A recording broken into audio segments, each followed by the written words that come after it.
Os alunos ainda não chegaram.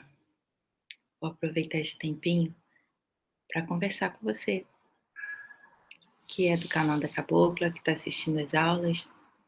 Eu fico muito grata, viu, que você está assistindo, está dando apoio aí para a gente continuar nessa superação da quarentena, superação do sofrimento que causou essa quarentena, essa pandemia, esse governo corrupto. Então eu tô sabendo que você está sofrendo, que o Brasil inteiro está sofrendo a fome, miséria. Mas eu quero que você saiba que a gente vai superar isso juntos, juntas, juntos. Nessa quarta-feira, dia 26 de maio,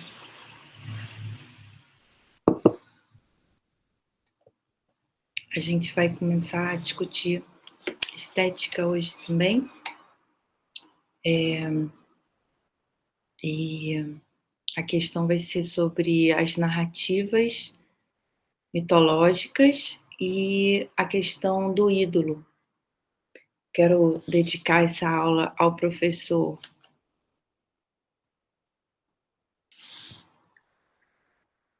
Paulo Sérgio. Ei, Paulo, como é que você está? Obrigada pela sua pergunta. O professor Paulo Sérgio assistiu a live que eu fiz com o Beni, a live messiânica, e trouxe essas questões sobre a relação entre mito e ídolo, porque a referência que a gente tem ao presidente atual da República é dele se referenciar, né, e os seus seguidores como ele sendo um mito. E a palavra mito tem origem grega, ela está relacionada à narrativa, mas o Platão distingue mito e ídolo no livro 10 da República. Por que ele faz essa distinção? Porque ele acredita que a obra de arte, ela é muito perigosa, ela pode ser muito perigosa. Ela pode nos afastar da verdade. E a verdade é alétea. Alétea é desvelamento, é possibilidade de possibilidade. É a gente estar acordado para a essência nossa como poder ser. O ídolo é o oposto disso. Quando a gente se apega a uma imagem, no caso, nesse âmbito da idolatria, a gente perde atenção ao movimento, né? O eidolon, em grego, ele é uma imagem parada. O Platão vai falar, chegaram.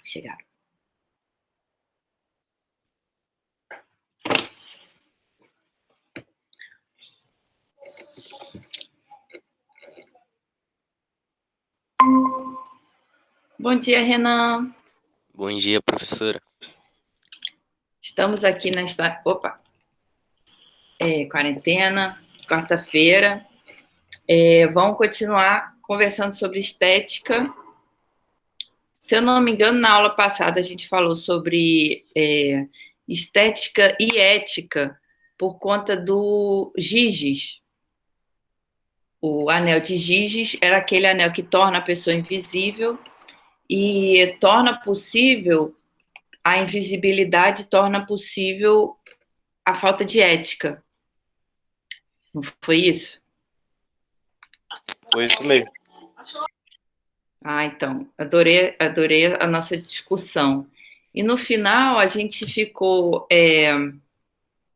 atento para isso que chama atenção, atento para isso, para o que chama atenção Platão sobre a relação entre imagem e verdade, né? O Giges, ele vivia um pouco para descobrir ele próprio. E aí ele encontra um anel que o torna invisível, no caso, o mito de Giges, né? É um mito que de que Platão faz uso para tentar demonstrar que a ética nem sempre é um caminho fácil de ser seguido. E que se a pessoa tem a possibilidade de seguir o caminho da falta de ética, no caso, o Giges, ele se vê tentado a matar o rei e se casar com a rainha, porque ele ficou invisível. É muito rara a pessoa que consegue não se deixar levar pela tentação.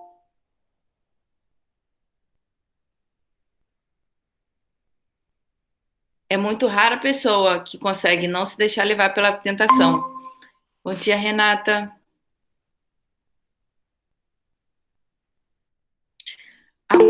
A palavra tentação também é uma palavra de origem cristã, né? E que a gente pode questionar.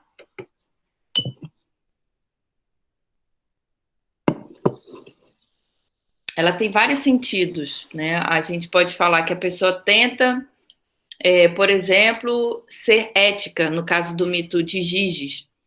Ele pode até tentar ser ético, né? Ele pode até, a gente supôs, ele pode até,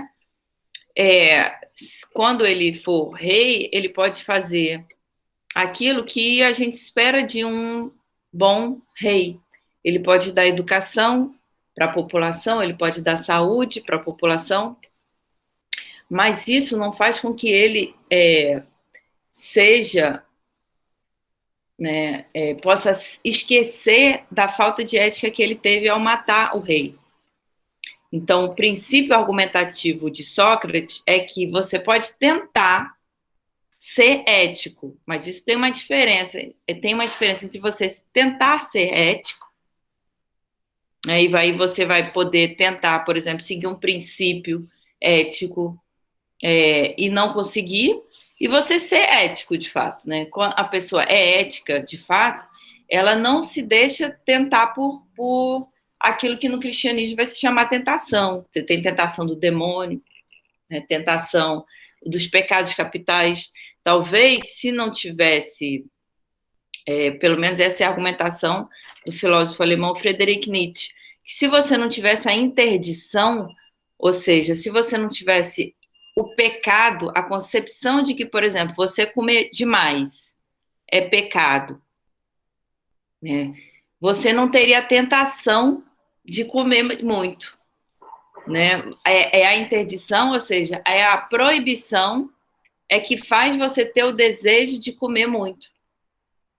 Eu acho genial essa crítica do Nietzsche, porque ele considera assim que a lei, né? E no caso aqui a gente está pensando em arte, então é muito essa questão, né? Como a arte nos permite abrir a cabeça para outras retóricas que não a da lei.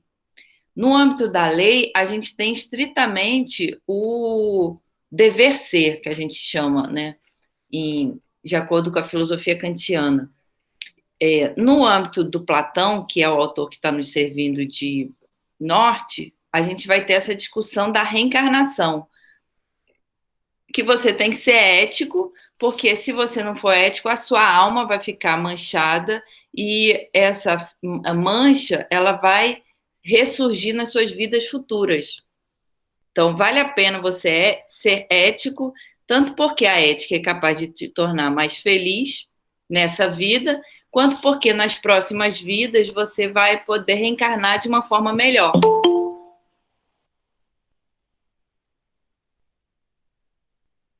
Mas esse argumento, ele é, digamos assim, posterior, né? Você... Bom dia, Paulo. O argumento da ética socrática nesse registro de que vale a pena você ser ético, porque você vai ter uma recompensa, a recompensa de ser feliz agora ou a recompensa de reencarnar bem nas outras vidas. Essa lógica da recompensa, ela já está atrelada a uma concepção cristã, né? Na Bíblia a gente tem várias citações dizendo assim, olha, siga o caminho da ética, não deixe o demônio te tentar, porque você vai ter a sua recompensa. Também Cristo fala assim, né? Se você leva um tapa, dê a outra face. Por quê? Porque no Apocalipse, ou seja, no dia da revelação, você vai ter a recompensa dessa atitude, de você não devolver a violência com a violência.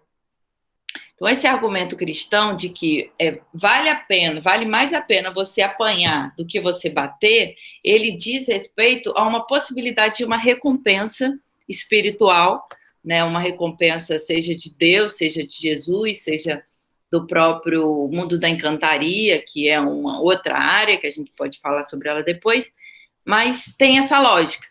Então, vale a pena você seguir a ética por conta de uma recompensa.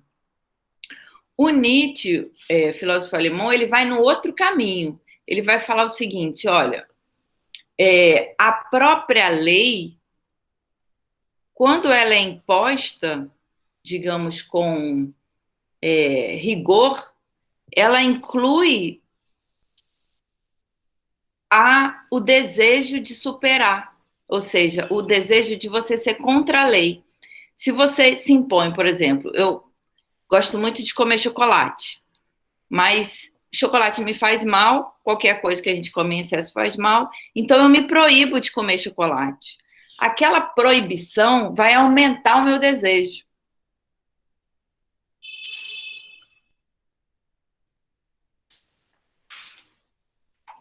E esse é o problema. Esse é o problema da noção, inclusive, de pecado, né? Se você pensa assim, não, eu não vou... o que me vem à cabeça mais de uma forma mais... Mas no caso dos Giges, né? Eu não vou matar o rei e ficar com a rainha. No caso, né? Ele tinha o desejo de ter poder por conta do... que eu sei que se eu fizer isso, isso vai me trazer maldição. No caso da mitologia grega, você tem as Eríneas. Eríneas são entidades vingativas, né? Então, assim, o mito das Eríneas é muito interessante. Vou contar rapidinho para vocês. É o seguinte: Uranus é o céu, é o deus do céu. E citando aqui, nos primeiros deuses gregos, a gente tem a Terra. Primeiro você tem o caos. O caos é o nada. Essa mitologia é contada por um poeta chamado Hesíodo, uma obra chamada Teogonia. Teo, Deus, gonia, nascimento. Teogonia, nascimento dos deuses. Essa obra de Hesíodo vai considerar como se dão os nascimentos dos deuses. E aí ele fala que no primeiro é o caos. O caos o que é? O caos é o nada. É diferente do que a gente concebe de caótico como aquilo que tem desordem. No caso da Grécia, o caos é o nada. Então, primeiro tinha o caos. Depois surgiu Gaia, a Terra. Gaia, ela vai sofrer uma relação sexual violenta, ela vai sofrer estupro por parte do céu. E aí você tem a primeira relação de dois deuses. Então você tem a terra e você tem o céu. E a terra sofre cópula por parte do céu. A princípio, o filho Cronos, que é o deus filho de Gaia, ele é convidado pela mãe a se defender, a defender a própria mãe. E aí o Cronos sai e decepa o membro, né, de Uranus. Ele castra o pai. O falo do céu cai e o sêmen, o sangue que cai do sêmen que cai na terra, surgem as Eríneas, que são as entidades responsáveis pela vingança. Então, no universo mitológico grego, se uma pessoa faz alguma coisa errada, contra as leis dos deuses, essas pessoas passam a ser perseguidas pelas eríneas. Né? No caso, por exemplo, a gente tem um presidente da República que está fazendo muitas coisas erradas. E a gente tem no país a instauração de uma CPI para considerar as coisas erradas que ele fez até agora. O que chama muito a nossa atenção é o seguinte, por exemplo, milhares de pessoas podem ter... Boa pergunta, Renata. Se a pessoa perseguida pelas eríneas vai ser perseguida até a morte, até depois da morte. As eríneas podem perseguir a pessoa até a pessoa morrer, mas não para aí. Depois da morte também. Porque a alma é eterna. É muito perigoso você fazer alguma coisa errada na Grécia antiga, porque você vai ser perseguido além da sua vida, vai ser para sempre. Né? Tem essa tragicidade da coisa. E aí, então, nessa narrativa, a gente concebe o seguinte, que, então, as eríneas, né, vão perseguir, e aí a gente estava aproveitando o momento para fazer uma crítica ao presidente. Por quê? Porque a gente tem uma CPI, né, instalada, ou seja, Vamos ver o que significa CPI. Tem um nome, como chama? Mas a gente tem uma CPI, que é a CPI da pandemia. Olha, CPI significa Comissão Parlamentar de Inquérito, que foi criada para desmascarar tudo que de errado já foi feito nessa pandemia. E aí a CPI da pandemia, ela está mostrando, por exemplo, que pode ser que milhares de pessoas tenham morrido por conta de tomar a cloroquina. A pessoa viu o presidente falar em cloroquina, que a cloroquina evita o coronavírus, a pessoa tomou o cloroquina e morreu. E pode ser que milhares de pessoas fizeram isso.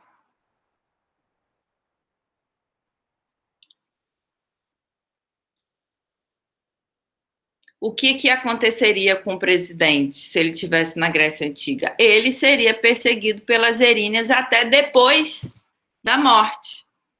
Então, assim, essa lógica, ela está inserida num âmbito que depois, no cristianismo, vai receber outra configuração mitológica, uma outra narrativa, mas que é tão violenta quanto. Se no universo grego as eríneas vão perseguir as pessoas que fazem coisas erradas para sempre, no universo do cristianismo a gente tem os demônios. Os demônios também. A pessoa morre e se ela não teve uma vida justa, se ela não seguir o caminho da ética, ela vai ter uma morte horrível e ela vai ser perseguida pelos demônios. É tão ruim ou até pior, porque pelo menos na Grécia são entidades femininas, que eu acho... Mas, enfim, eu acho menos pior, né? Porque os demônios no cristianismo são realmente sinistros. Nesse âmbito da discussão filosófica, a gente tem uma proposição que considera que a pessoa não tem que fazer alguma coisa errada por conta da punição que ela vai receber no futuro. É a mesma lógica. Você tem a lógica da punição e você tem a lógica da recompensa. Então, eu não vou fazer nada errado, porque eu vou ter uma recompensa, ou eu não vou fazer nada errado, porque eu não vou ter punição. Eu não vou ter nem punição, nem recompensa. Eu vou ter recompensa. Então, é um tempo depois, né? Você vai fazer a coisa errada e aquilo vai ter um resultado. Então, assim, é um tempo de compreensão que você precisa para conseguir conceber. O problema é o seguinte, o Nietzsche, ele vai acusar essa lógica, né, da punição e da recompensa como capaz de nos atrelar ética muito, digamos,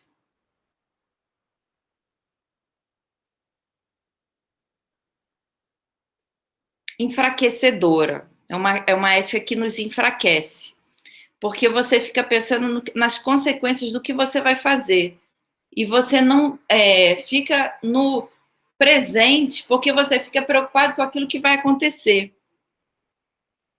Né? Tanto Nietzsche, eu acho que também Sócrates, ele vai nos levar a pensar isso, que quando você está de acordo com a ética, você nem sequer precisa pensar no que vai acontecer, porque você não vai pensar em fazer uma coisa ruim. Como a gente fala no cristianismo, quando a pessoa está no estado de graça, né, o estado de Deus, você apenas está no estado de graça. Você não precisa de uma lei que te puna. Você não precisa ficar pensando na punição e na recompensa que a sua atitude vai desencadear. Você apenas vive em graça. Você vive na graça divina.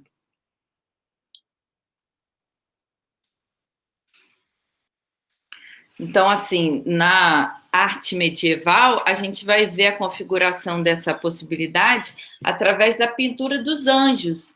Né? Os anjos são aqueles que nos permite lembrar sobre essa possibilidade de viver em estado de graça. Não há por que você ficar preocupado com a lei, porque antes da lei vir te mostrar que você está fazendo uma coisa errada, você já está no âmbito do divino, né? Então você não precisa nem pensar na lei, você está no estado de graça. De alguma forma, essas religiões, né, então a gente está falando sobre cristianismo, a saída que o cristianismo propõe para considerar que o ser humano ele é um ser divino. Né? Na verdade, o cristianismo considera o ser humano um ser divino e por isso é possível que ele viva no estado de graça, como se fosse num paraíso.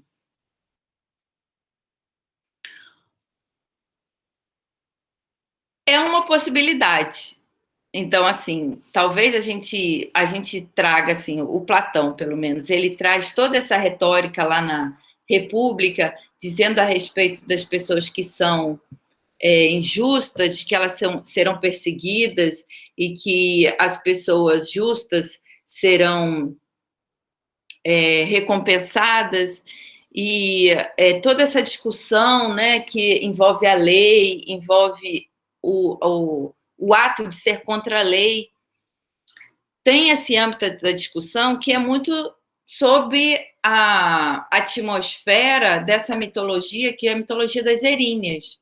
Existe outra mitologia que vai considerar o seguinte: do mesmo sêmen do céu, do céu pai de Cronos, quando esse sêmen cai no mar, ele cai no momento em que cai no mar, ele vira espuma, que no grego é afro. Afro, do afro, que é espuma, vai surgir Afrodite. Afrodite é a deusa da beleza. E ela é Afrodite Uranus, que a gente chama, que é filha do céu. Ela é a deusa da beleza, ela sai do mar como se fosse Iemanjá, e ela nos permite saber dessa possibilidade única de um estado de graça, de graça, né? Um estado de graça em função do belo. Né? Só a imagem da beleza de Afrodite seria capaz de nos lembrar dessa possibilidade solar, digamos, né? Nessa possibilidade sublime, de certa forma, que é você estar junto, reunido a uma deusa. Então, olha para vocês verem, é uma mesma narrativa, digamos, né, que é a narrativa da castração do Deus céu, que permite o nascimento de duas entidades, na verdade são muitas, mas duas diferenças, que uma é a vingativa, que são as Erínneas, Outra é a Afrodite, que permite essa graça de prazer, né? Afrodite, lá na mitologia platônica, ela vai estar relacionada ao prazer.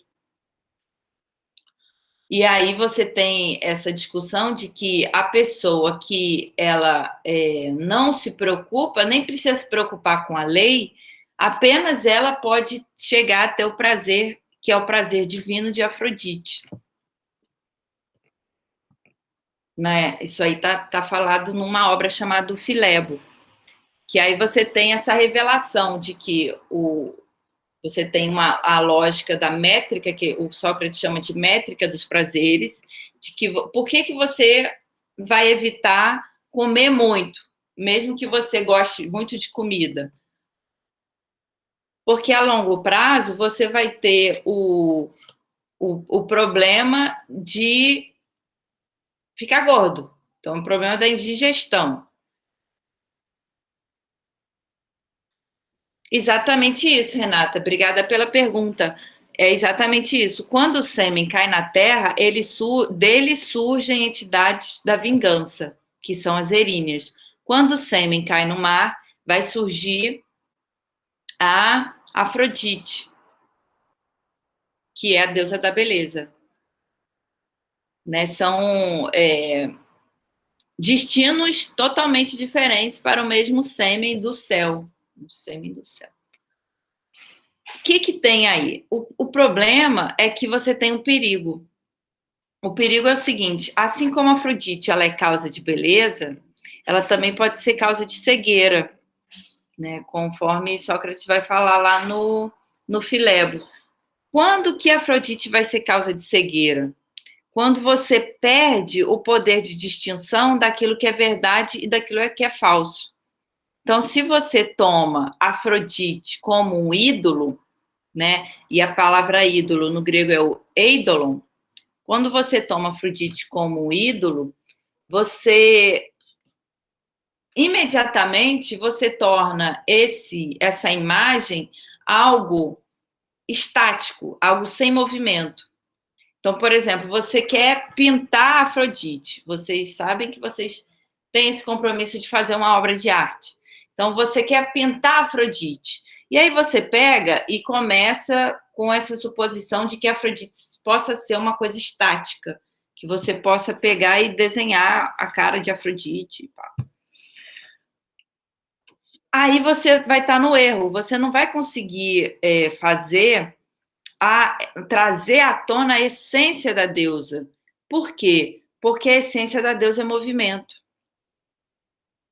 Né? Você vai estar no erro, não no sentido de que... Porque errar é muito bom, né? Assim, no âmbito da filosofia. Quando você erra, é quando você vai ter a chance de superar o seu erro e de aprender. Então, o erro, em filosofia, pelo menos, nunca chega a ser, deve, eu acho, ser tomado como uma possibilidade de justamente castração. O erro é muito bom, porque a partir do erro você pode aprender. Quando você enxerga o erro. Se você não enxerga o erro, também não adianta. Se você insiste em não enxergar o erro, o que é o maior problema, né? Hoje, por exemplo, a gente tem uma revolta muito grande da população brasileira com relação a aquilo que o presidente da República fez com relação a essa questão da cloroquina, né? Que ele trouxe o remédio que é um remédio, acho que é um laxante, né? Um remédio que não tem nada a ver com a gripe e fez a propaganda do remédio. Isso foi uma atitude contra a lei. O que ele fez com isso? Ele quis tornar o falso verdadeiro. E as pessoas que o têm como ídolo, no caso, né, a gente pode falar aqui no âmbito desse discurso do senso comum, que é o discurso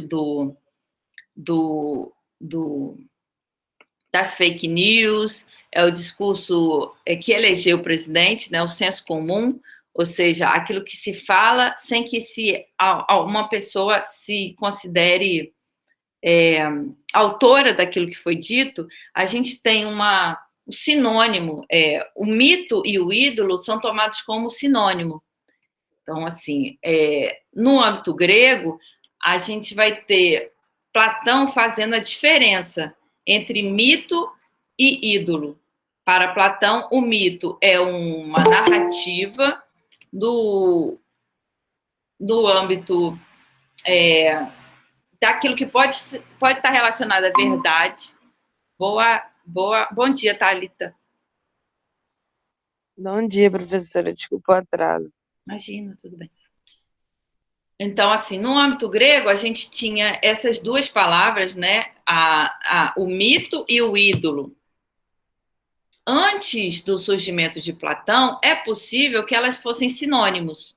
Então, a gente tem os mitos. Os mitos, a princípio, eles falavam a respeito da verdade.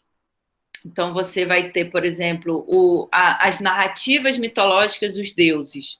Quando Hesíodo pega e escreve sobre o nascimento dos deuses, a gente aí tem uma narrativa que pretende dizer a verdade. Ela tem a pretensão de que as musas, que foram as primeiras deusas que revelaram para Hesíodo ou como os deuses nasceram, porque o mortal, né? Hesíodo era um poeta. Ele nunca poderia voltar no tempo, a princípio, para saber como os deuses surgiram. Quem fez isso para ele foram deusas. Foram deusas que se chamam musas. As musas puderam vir e falar para Hesíodo, por quê? Porque Hesíodo era um cabra macho, que a gente pode dizer assim, brincando um pouquinho com essa retórica do sertaneja, né? Hesíodo era um cabra macho que falou para as musas, não, pode falar aí que eu faço jus àquilo que você disser, né? Eu não tem problema comigo, não. Porque Hesíodo tinha um irmão que era uma pessoa sem ética, a princípio, né? O irmão do Hesíodo, o poeta, pegou e roubou as posses que foram dadas pelos pais dos dois em termos de posse. Então, tinha assim, era um latifúndio, digamos, era muita terra, e aí que os pais do Hesíodo e do irmão dele deixaram para os dois. O irmão do Hesíodo pegou e falou que era tudo dele, deixou um pedacinho só para o Hesíodo. E aí o Hesíodo falou, então tá, né? Ficou com raiva, mas decidiu não se voltar contra o irmão em função da lei da fraternidade, que você não pode ir contra o seu próprio irmão. Então, o Hesíodo, ele foi ético, ele seguiu o caminho da ética. Ele teve como recompensa a revelação das musas. Enquanto o irmão do Hesíodo ficava lá envolto com questões financeiras, pecuniárias, questões do dinheiro, da família que foi deixado pelos pais, as posses de terra que na cabeça do coitado do irmão do Hesíodo, isso ia fazer com que eles pudessem ter uma vida longa, já que eles tinham muitas terras e ele sozinho, no caso, porque o irmão dele ia ficar sem nada. E Hesíodo, que ficou humilde, teve a revelação das deusas, musas, que revelaram nada menos, nada mais do que a origem dos deuses para Hesíodo.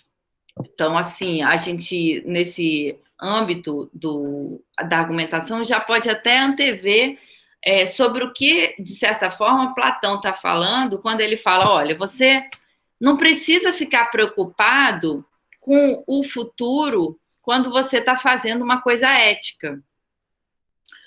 Ou seja, você não precisa ficar preocupado com o apocalipse, digamos assim, ou com a punição que vai vir da lei ou a recompensa.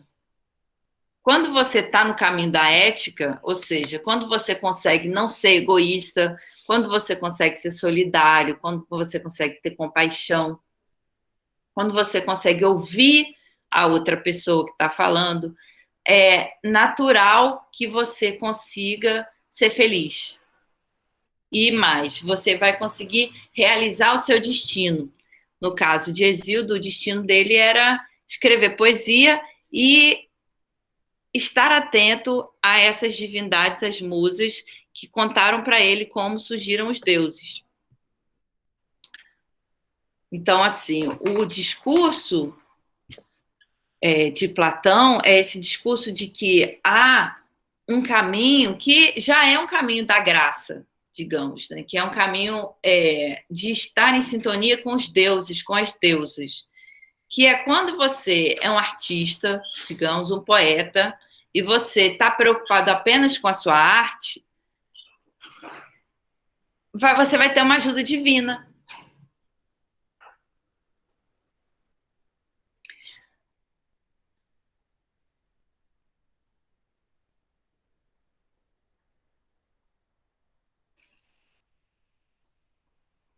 Por outro lado, se você está preocupado com convencer uma pessoa sobre alguma coisa que você nem sabe sobre o que você está falando, você vai ter que ficar preocupado, sim, porque você vai estar você vai ser levado a estar num âmbito que é o âmbito dessa punição e da recompensa. A lei vai incidir, seja através das eríneas, seja através dos demônios, no âmbito do cristianismo. Então, retomando o fio da meada, é o seguinte: existem basicamente muitas formas de tratar da ética e da relação entre ética e a arte, que é isso que a gente está querendo tratar aqui.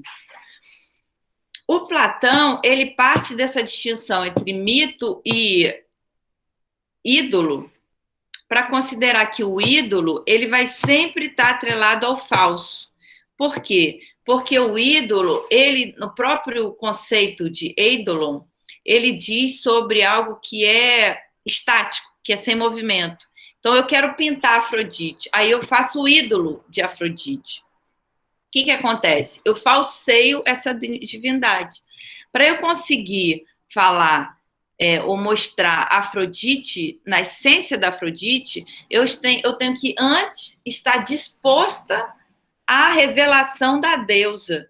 E no momento que a deusa se revelar para mim, eu vou ter que estar disposta também a conseguir escrever não a imagem fixa da deusa, porque isso ia falsificar a própria essência da deusa, mas o movimento da deusa, digamos, a deusa Uranus, a deusa nessa possibilidade de ser só movimento.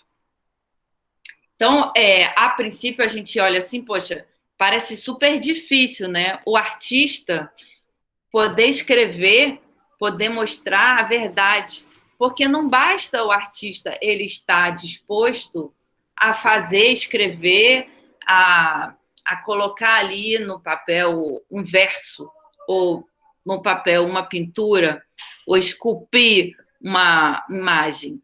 É preciso que ele esteja antes no caminho da ética, que não é o caminho da ética da lei, que não é o caminho que procura ter punição ou recompensa, é o caminho da graça, é o caminho de que antes de algo que acontece, antes que venha algo acontecer com você, você tem que estar disposto ou disposta a receber um Deus, uma deusa que seja capaz de te colocar nesse âmbito que é movimento, que nunca é parado, é um movimento incessante, e em que a verdade vem à tona.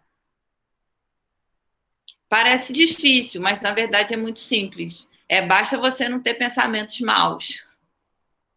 Né? Basta você estar em conformidade a você não pensar o mal, você conseguir estar nesse âmbito que é quase um movimento do Zen budista, né? De você estar afinado com o nada, digamos assim, você não vai...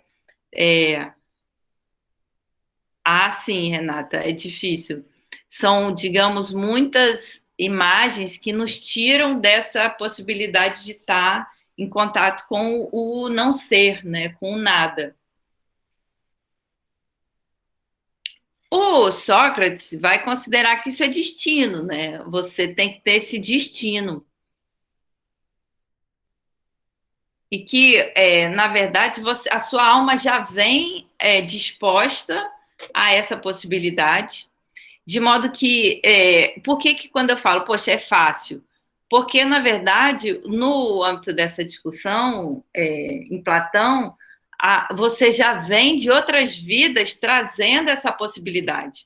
Então, a pessoa que faz uma coisa errada, ela, na verdade, ela está indo contra o destino dela. Ela está indo contra aquilo que é puro, que é na alma dela.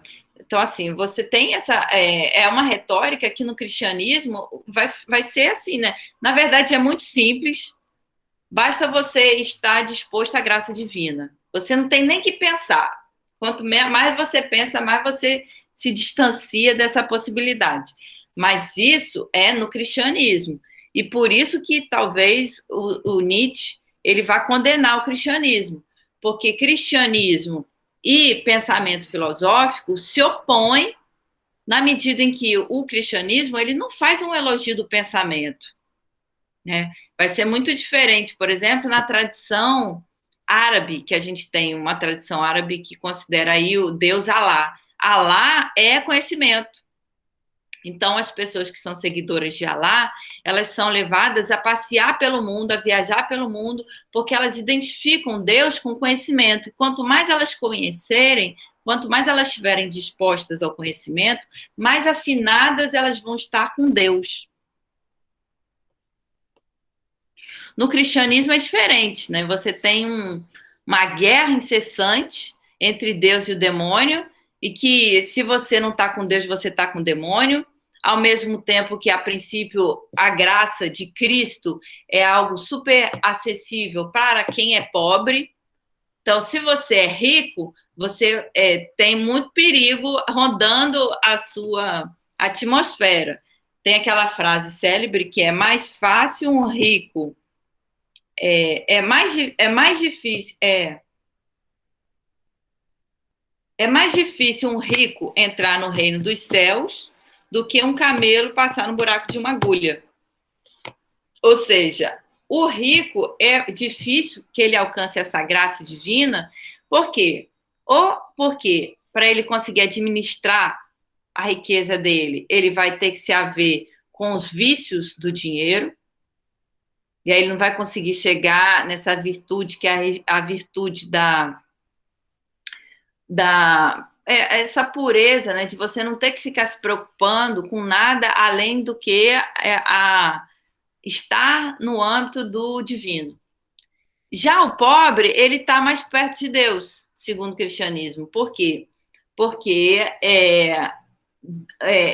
você tem essa dinâmica, né, contra a qual Cristo vai se erguer, que é a dinâmica dos que querem escravizar os pobres.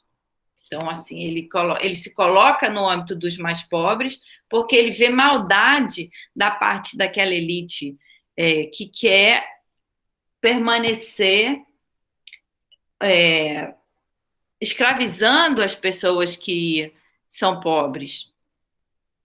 E aí, por isso, né, que você tem essa retórica de que mais vale você estar pobre do que rico.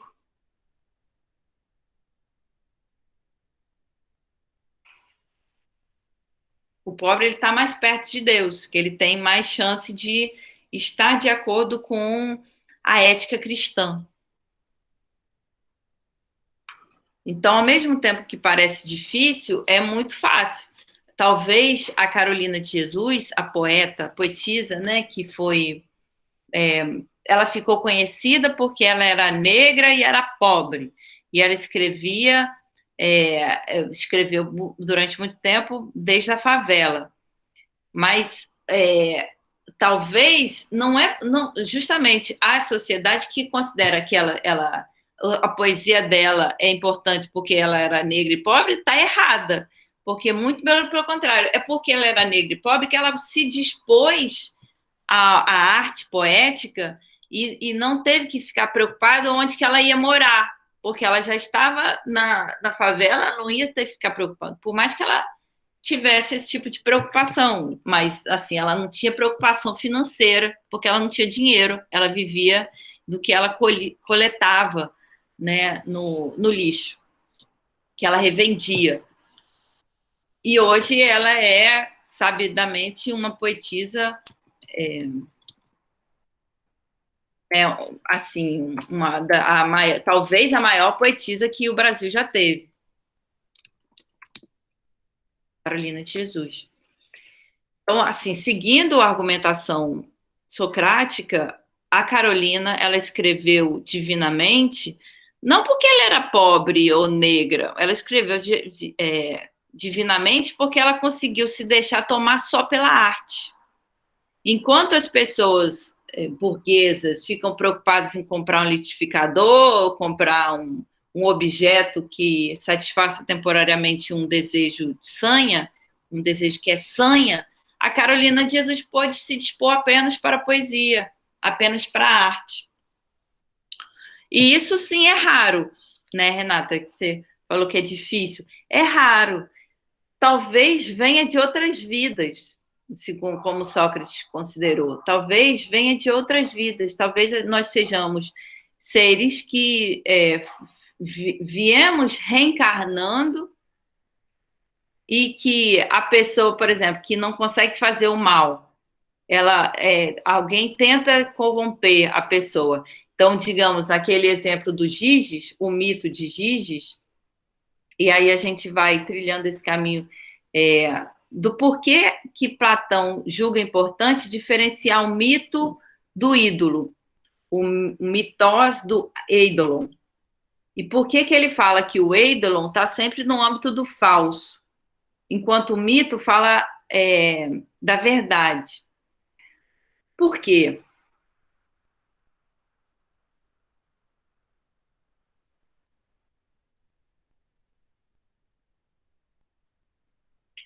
Porque enquanto o mito é capaz de estar no movimento da verdade se mostrar, a verdade se desvelar, o eidolon vai estar sempre no âmbito do estático. E aí o poeta ele consegue se deixar tomar pelo movimento de um deus, o movimento de uma deusa e falar a verdade.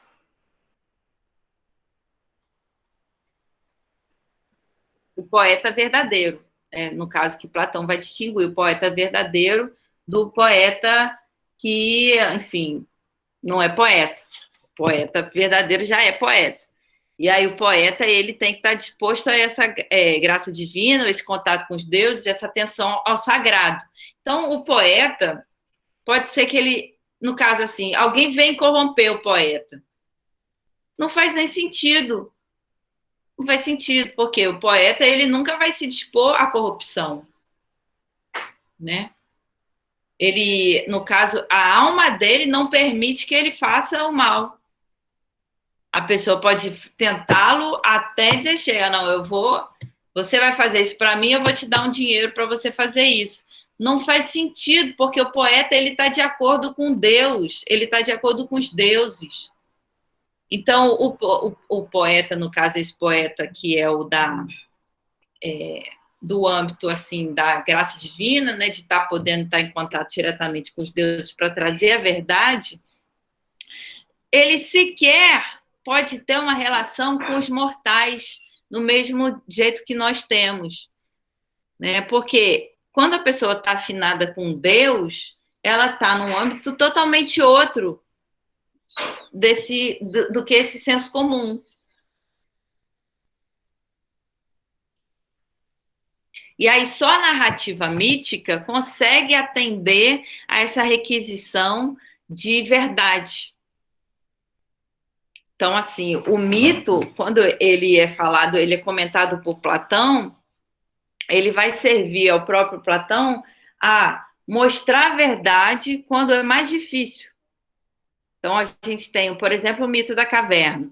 O mito da caverna mostra essa possibilidade de que você tinha os prisioneiros, mais ou menos como a gente está aqui na quarentena, todo mundo na caverna, e aí você está na caverna e um consegue se libertar e sair da caverna. Esse é mais ou menos o poeta. Ele consegue sair da caverna e ele vê o sol, e aí ele vê a beleza, ele vê, como se diz, talvez a metáfora de Afrodite, talvez o Sol seja a metáfora de Afrodite, Uranus, essa Afrodite que é a beleza. Então ele se depara com a beleza, o belo, o justo, o bem, o Sol. E aí ele fica imbuído de um amor por essa entidade. E aí o que ele faz? Ele poderia simplesmente pegar e ir para a praia. Mas ele não consegue. Por quê? Porque ele é invadido por uma sensação de ter que libertar os demais. Invadido por uma missão de libertação dos outros que estavam presos. Então ele volta. No momento que ele volta para dentro da caverna, o que acontece? Os demais não querem ouvi-lo, não querem saber da verdade. E aí ele vai ser morto. Ele vai ser morto pelos amigos que se diziam amigos, né? E que estavam na prisão apenas esperando para matá-lo.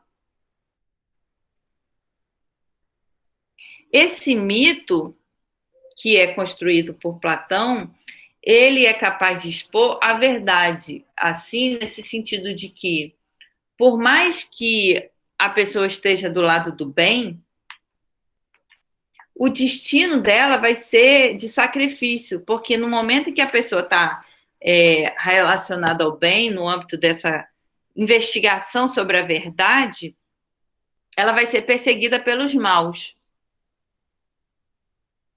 E se ela for má, ela vai ser punida, seja pelas eríneas, seja pela própria desmedida, que a híbris, que a gente chama, né, que é a cólera, a desmedida, a própria cólera vai colocar a pessoa numa desarmonia, digamos, a alma dela vai ficar desarmônica. Então você tem um destino, o destino é sempre terrível. Porque se você está no caminho do bem, você vai ser perseguido pelos maus, e se você é mal, você vai ser tomado pela desmedida ou pelas eríneas. O que sobra? O que sobra é o destino da vida seguinte. O que sobra é que se você for morto porque você seguiu o caminho do bem e foi perseguido pelos maus, aí essa retórica aqui é muito cristã.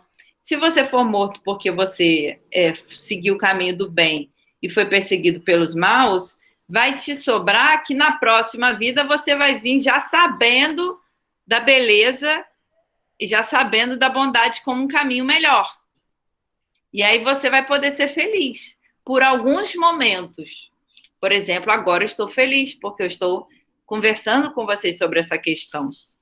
Estou podendo expor para vocês a beleza e a maravilha que é estar afinado com a verdade.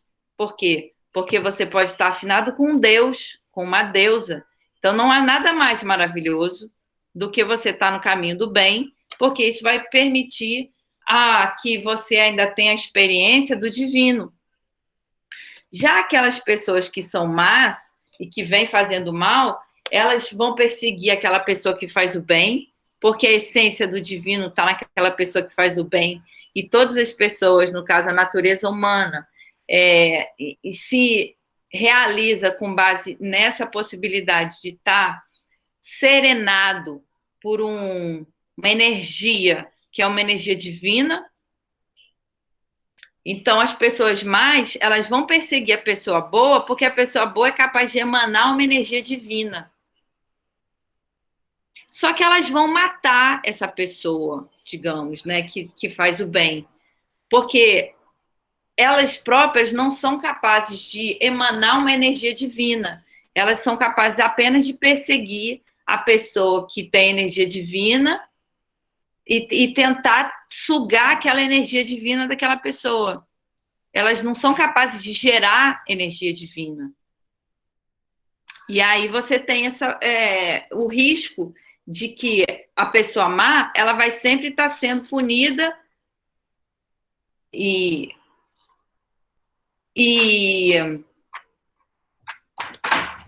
conseguir sair desse que a gente chama no no budismo, samsara, né, esse retorno, eterno retorno do dilema entre bem e mal, para você conseguir superar isso, você precisa, no caso, despertar.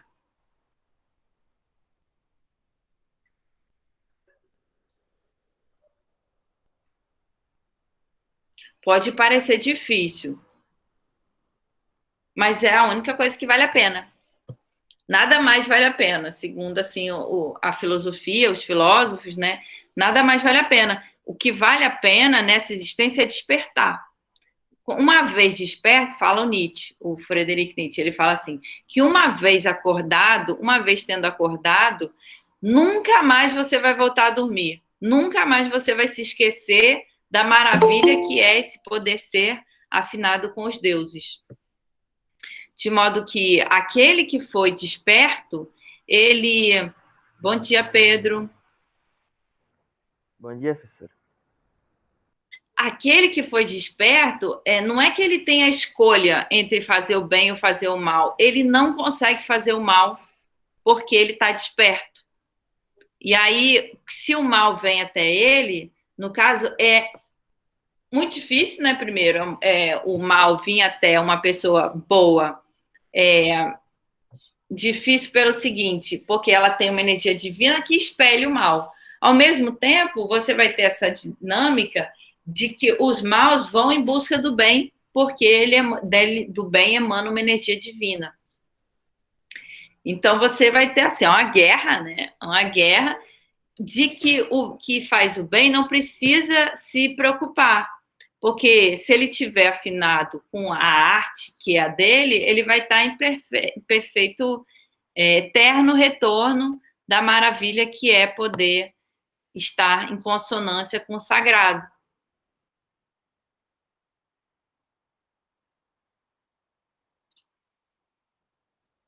Então, no começo e no final, o Platão ele está falando, de certa forma, para pessoas que já estão acordadas, porque quem está dormindo não pode acordar. Então, a pessoa que já está sabendo da verdade, e aí quando a outra pessoa fala para ela da verdade, ela, no caso, ela só se lembra, é um processo de recordação, que no grego a gente chama anamnese. Esse argumento vai ser muito importante, é o argumento de que a alma ela vem reencarnando, e aí quando ela está nessa existência, ela precisa apenas ser lembrada daquilo que já vem, que ela já aprendeu em outras vidas, e que nessa vida ela só vem se recordar. Então, se, no caso, a minha função aqui como professora seria de recordar vocês sobre algo que já está na alma de vocês e para o qual basta um sinal para que vocês se lembrem, se recordem sobre essa essência.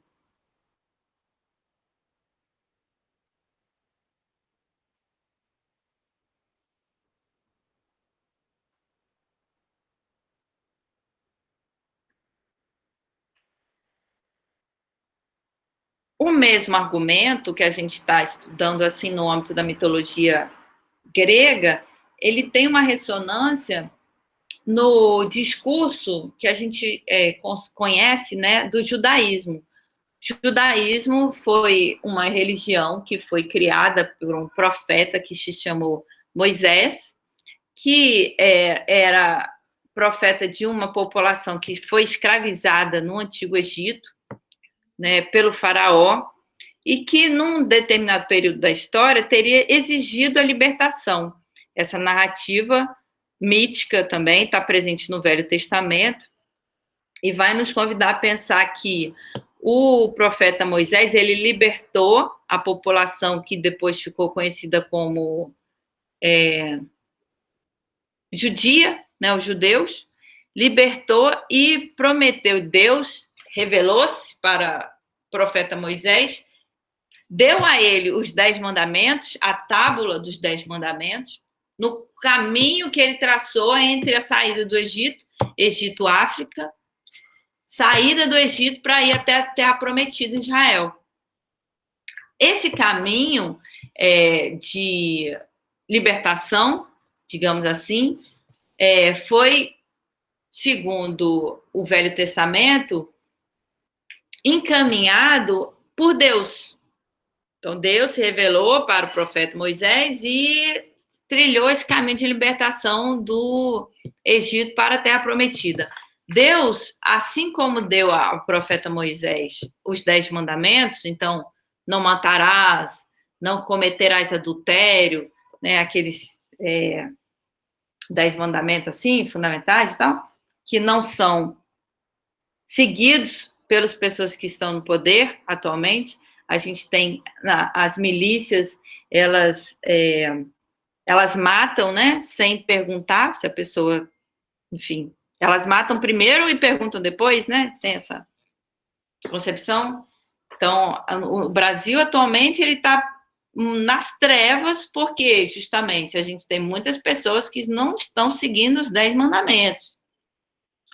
Queira você acreditar nesse Deus ou não, o fato é que o mandamento do não matarás, ele não está só no Velho Testamento, né? Ele está em várias religiões e nessa mitologia grega também. Então, a pessoa que comete o assassinato, ela vai ser perseguida, como a gente viu, pelas Eríneas, por exemplo, no mito de Giges, como mostra o mito de Giges.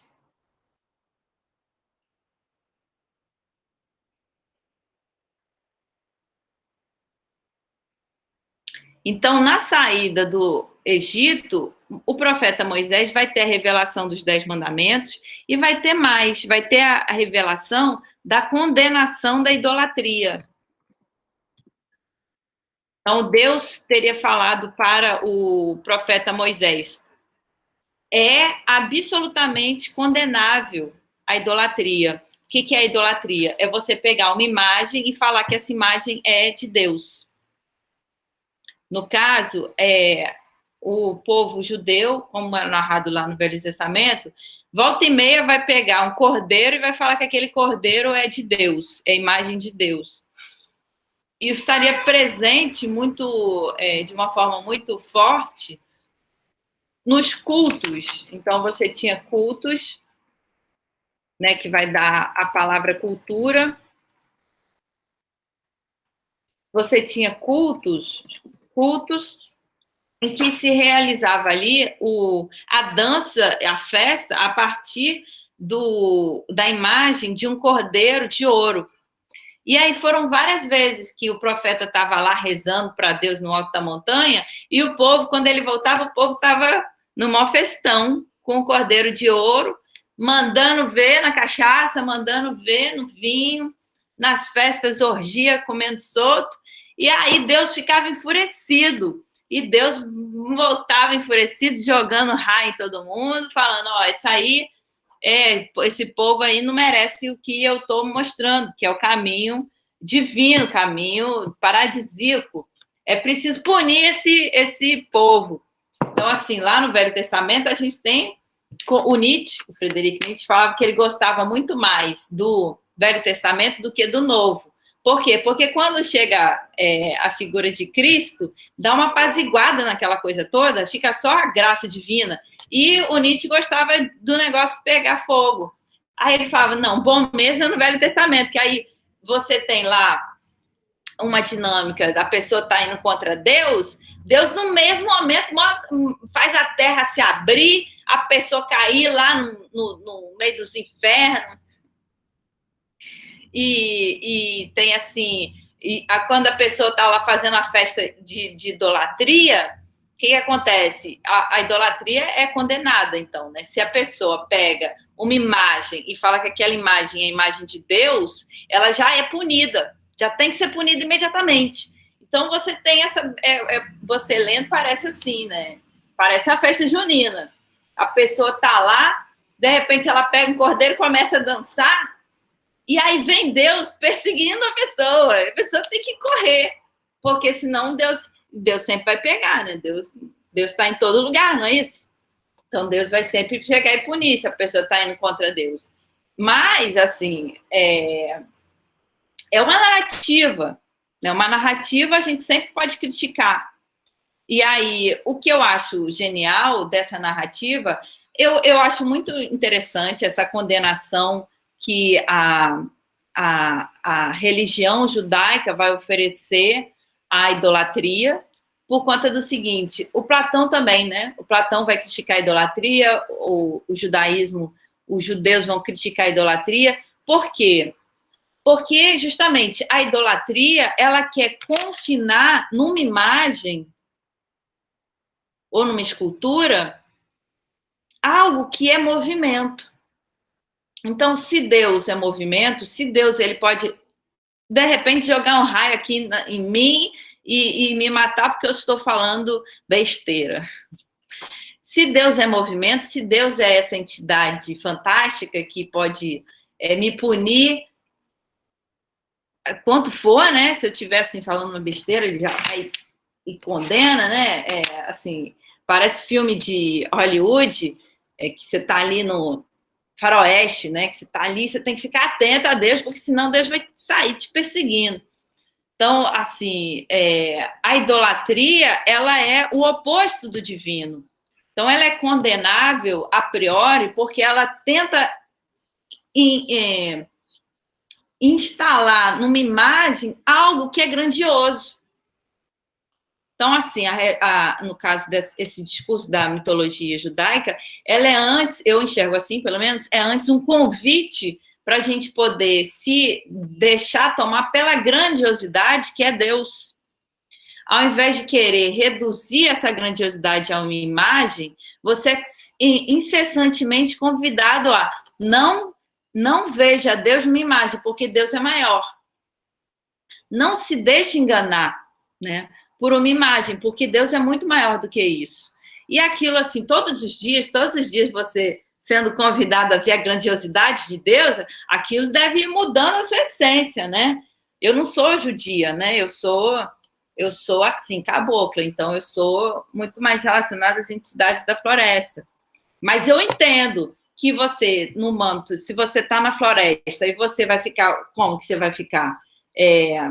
Tentando ver Deus numa só árvore. Enquanto, para você ver Deus na floresta, você tem o espírito da floresta. Então, você tem muito mais, assim, sentir a floresta, a totalidade da floresta, e aí sim pode te aparecer os deuses da floresta, do que você vai ficar olhando uma árvore só e tentando encontrar Deus numa árvore só. Né? Os xamãs, como Davi Copenhauer, ele sabe que para você conseguir enxergar o espírito da árvore, você antes tem que estar aberto para a imagem, tem que estar aberto para o espírito da floresta como um todo. Então, se você fica tentando não, né? Você é lá uma pessoa que não é xamã, não foi convidado pelos deuses para estar habitando na floresta, não tem nada disso. E aí você vai para a floresta e você fica tentando enxergar uma árvore só, e você já ouviu falar do espírito da árvore, e você fica tentando enxergar numa árvore só o espírito, é muito difícil que você vai conseguir. Por quê? Porque você precisa, assim, de um culto à floresta como um todo. Não é uma imagem que vai conseguir reduzir a floresta como um todo. Tem uma aula que eu falo sobre o paradoxo do Zenão, que foi um paradoxo que trouxe por esse pensador, né, o Zenão, no sentido de mostrar o seguinte, que o todo é sempre maior do que a soma das partes. E se você fica preso numa parte só, você nunca consegue enxergar o todo. Para você enxergar o todo, você já tem que estar no âmbito do todo, da totalidade. E o perigo do ídolo é esse, que você fique reduzido a uma imagem só e perca a grandiosidade do todo. Então, tanto a crítica que Platão faz à idolatria, quanto a crítica que o judaísmo faz à idolatria, elas estão nessa sintonia de que para você estar atento ao divino, você precisa se dar para a totalidade. E aí você precisa ter, no caso, mestres, ou mestras, ou professores, né, que possam te dar chamar essa atenção, né, te dar esse sinal de que é preciso você se deixar tomar por um Deus e não se deixar confinado por um ídolo.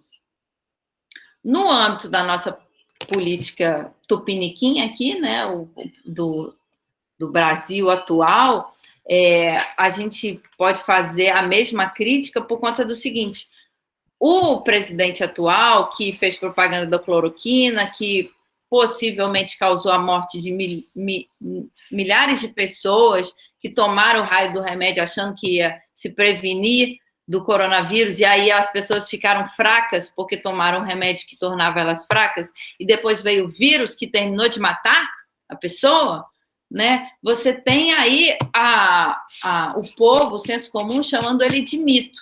Chamando-o de mito, desculpa. Então, o povo chama ele de mito, no sentido de que, querendo falar que mito e Messias, né, seria uma pessoa que teria vindo aí com uma capacidade extra-humana, além do humana, uma capacidade de o quê? Eu não sei, eu estou ainda para descobrir, mas, a princípio, a própria colocação dele como mito já seria capaz de falar que querem confundi-lo com algo que é mais forte do que o humano, que é além do humano, né, que é uma entidade que é capaz de fazer a verdade valer. E eu acho isso, assim, propaganda enganosa, fake news, porque como pode uma pessoa que a gente agora na CPI do coronavírus está podendo descobrir, né? Está podendo descobrir, não, que acho que o povo já sabia. O povo não é bobo. O povo já sabia que essa história de cloroquina aí, você não é médico, você não é cientista. E aí você vem afirmando que um remédio vai te curar de uma doença que ninguém tem a cura para ela. Agora a gente tem uma vacina, não tem a cura. E aí a pessoa que não tem conhecimento, que é ignorante tanto quanto o presidente, pega e toma o remédio e morre. Isso é assassinato, né? Em linhas gerais, a gente pode dizer que isso aí é uma forma de você levar a pessoa ao falso, né, ao âmbito de que você engana a pessoa e causa a morte dela. Para mim, isso é assassinato.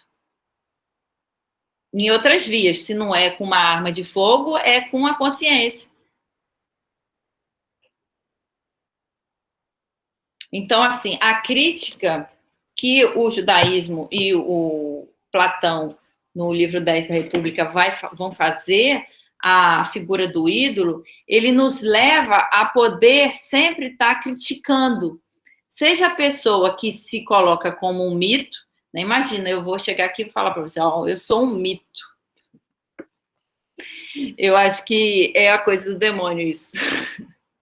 Estou brincando para falar de uma coisa séria, que é a pessoa, ela se colocar como capaz de dizer a verdade mais do que as outras, ela tira das outras pessoas a possibilidade de estar questionando sobre a verdade, de estar questionando sobre como que é o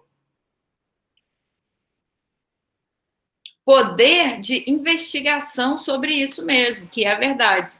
Então, assim, todo o meu trabalho que eu tenho com vocês, que para mim é extremamente prazeroso, de poder estar investigando aqui o que será que é a verdade, o que será que é a narrativa que, no caso mítica, ainda assim, Platão usa da narrativa mítica, mas para querer dizer a verdade.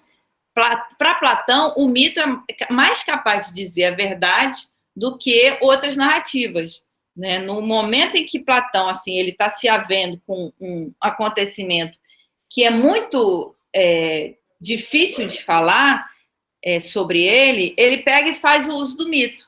Então, como que ele ia falar sobre esse processo de matar a pessoa que se deu para a verdade, se deu para o bem, se deu para o céu, se ele não tivesse o mito da caverna? Seria muito difícil. Então, é bom, assim, o Platão, quando ele tem que falar a verdade, que é uma verdade mais difícil, ele lança a mão do mito, da fala mítica. Então, no âmbito da obra do Platão, o mito fala a verdade. No âmbito da nossa política tupiniquim, a gente tem o uso desse termo já no futebol, né? Quando a pessoa joga futebol pra caramba, a gente fala que ela é um mito. Ah, Ronaldinho, o mito do futebol. Pelé, o mito do futebol. E agora, mais ultimamente, a gente tem essa apropriação do termo mito para o âmbito da política, imbuídos de uma série de movimentos de falsear o que pode ser investigado, que é a verdade, a realidade, falsear aquilo que, no caso, por exemplo, seria do âmbito da ciência dizer o que é verdade e o que não é. Então, o que é o coronavírus? É o cientista que vai dizer, né? A pessoa que estuda que vai dizer, que estuda o problema, que estuda a questão. Agora vem uma pessoa que é da política fazer o uso de um processo que a gente chama de negacionismo, ou seja, ela nega que a ciência possa dizer a verdade. Ela nega que a ciência possa nos trazer modos de cuidado com relação ao nosso organismo.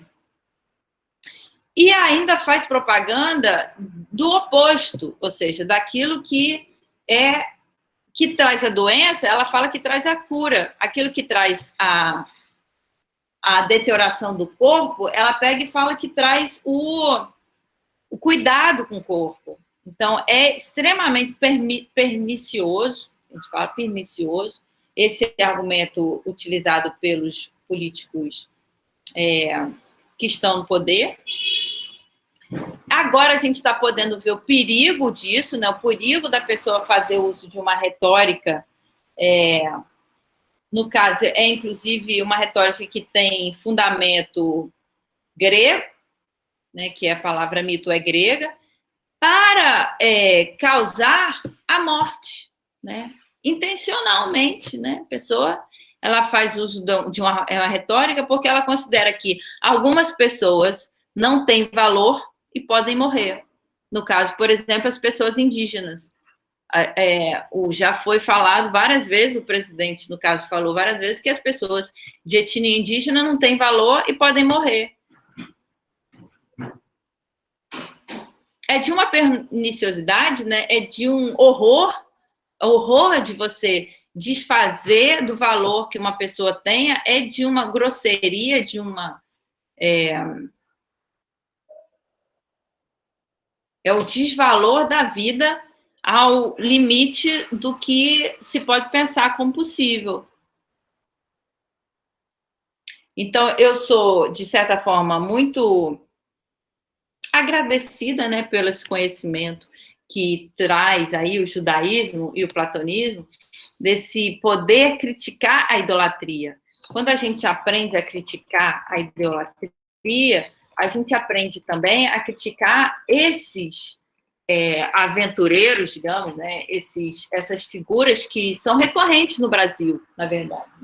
Eu estou lendo um livro que é Guerras da Conquista. Eu quero trazer esse livro para nossas aulas, porque é um livro... Deixa eu achar aqui.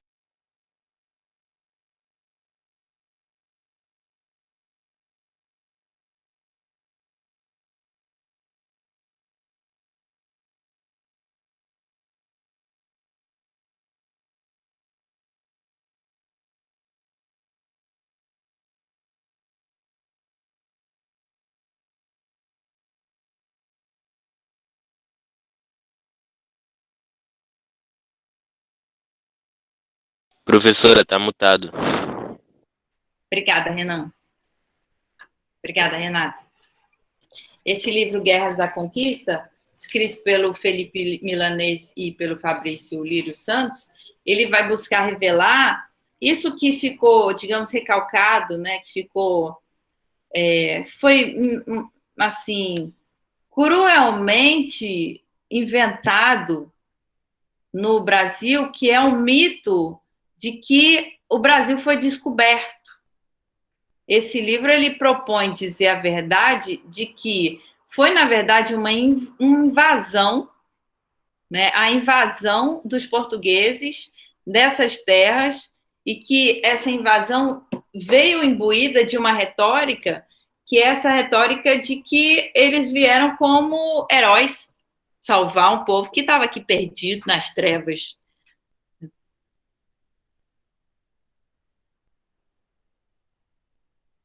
Então, assim, como vocês estão convidados a pensar a partir de nossas conversas, é preciso a gente constantemente exercitar o poder de crítica com relação a tudo que nos acontece, sobretudo as imagens. A imagem que os portugueses vêm trazendo sobre o que é possível em termos de autoconhecimento daqueles que estão nessa terra, né, é vinculada justamente ao mito de origem. Como que foi fundada nossa terra? Como que foi fundado o Estado brasileiro? Né? Como que foi fundada a nossa própria existência, a nossa própria família? Investigar isso só é possível a partir do momento em que a gente se deixa tomar pela crítica. Porque senão nós nos deixamos ser levados por concepções que nos são impostas, como essa que é a da descoberta do Brasil. Uma concepção imposta que, quando eu era criança, era muito mais violento, como isso era colocado, não tinha nem poder, nenhuma possibilidadezinha de crítica sobre que, né, a gente repetia em coro Pedro Álvares Cabral, aí botava lá 22 de abril, a descoberta. Era até uma brincadeira, né? A gente, criança, tomava isso como uma brincadeira. Hoje a gente pode falar que isso é muito sério, né? Você se desfazer da história de toda uma população que aqui no Brasil já tinha tecnologia com relação a esse contato com os deuses da floresta, e que hoje a gente sabe que é uma luta diária de poder continuar fazendo os cultos dos deuses da floresta, e você se desfazer dessa história maravilhosa, riquíssima, em função de um discurso que é o discurso dos opressores, dos que vieram aqui tomar as riquezas da terra e levá-las para a Europa sem nenhum cuidado, ou antes de forma violenta, cruel e sem cuidado nenhum.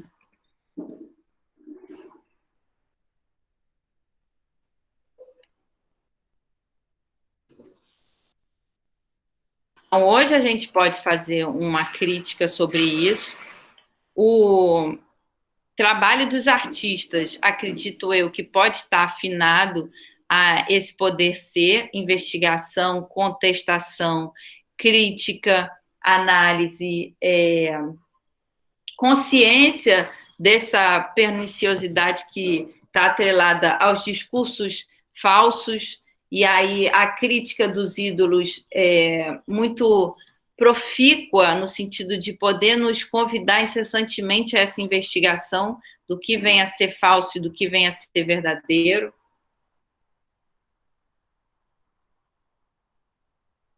Para terminar nossa aula, eu quero convidar vocês a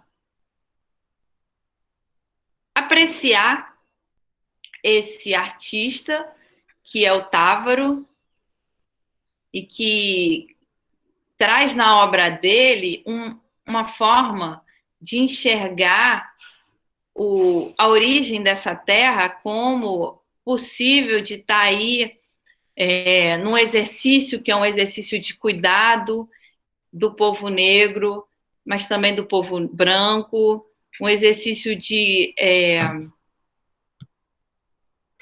escuta da ancestralidade dos povos africanos, a ancestralidade dos povos indígenas, e de conseguir fazer disso um exercício de autovalorização, de autocuidado, de autoamor.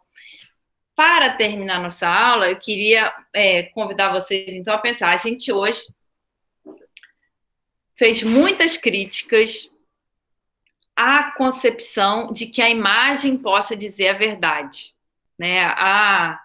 Nesse patamar da crítica que primeiro o judaísmo fez, né, de que o ídolo pudesse dizer sobre Deus. Depois, em Platão, a gente tem o Platão buscando nos tornar críticos e conscientes de que a imagem ela pode falsear a realidade. E a crítica que Platão vai fazer às artes, por quê? Porque as artes elas podem nos colocar num âmbito que é o âmbito da falta de movimento. É como se o olhar ele ficasse estático. E se o olhar fica estático, ele não busca mais. É como se nós dormíssemos. É como se, sabe quando você vai assistir televisão, você está cansado, você vai assistir televisão, você acha que aquela televisão vai te descansar, mas aí você vai sendo levado incessantemente a uma experiência que é de alternação de imagens que, no fundo, só querem nos colocar num sono profundo.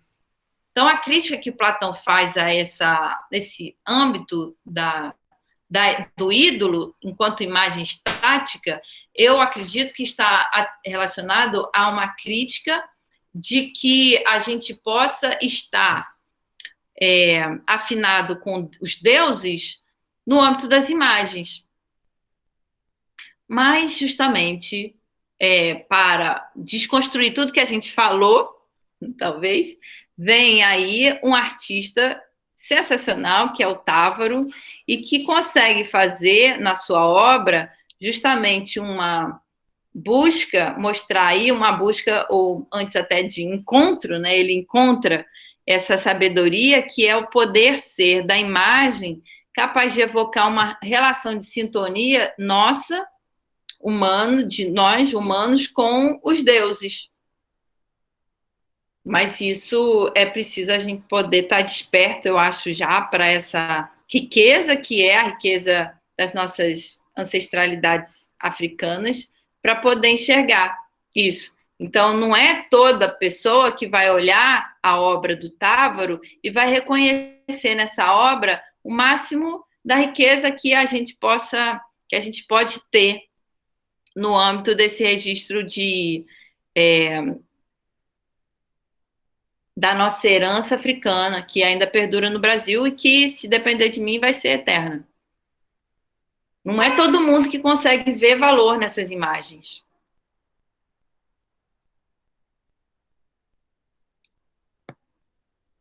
Eu quero que vocês possam estar despertos para essa possibilidade, né, de ver essas imagens aí como resistência contra um Estado opressor que quer nos tirar essa possibilidade de encontrar a verdade da alegria e do poder ser do povo negro.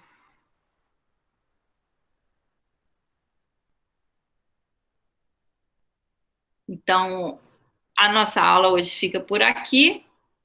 Se vocês tiverem algum comentário para fazer, eu peço que façam. Se não, eu agradeço muito a presença, a participação de vocês.